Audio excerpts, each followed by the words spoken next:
राम राम विद्यार्थी मित्रांनो, परीक्षेमध्ये प्रश्न विचारला गेला काय, मडके या शब्दाचे अनेक वचन ओळखा।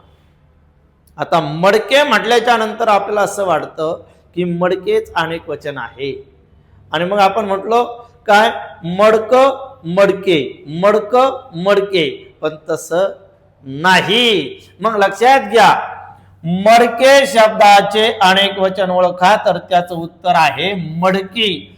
तर कसं, तर लक्षात घ्या, मडके, गाणे, दोडके, लाटणे।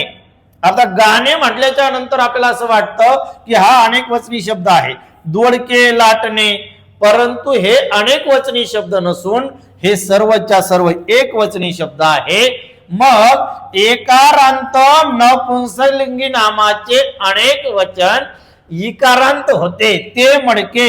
बघा, नपुंसकलिंगी नाम आहे, त्याचा शेवट एने आहे, मग त्याचं अनेक वचन काय होणार, मडकी, मडके मडकी, गाणे गाणी, त्यानंतर दोडके दोडकी आणि लाटणे लाटणी, हे आहे अनेक वचनी रूपे।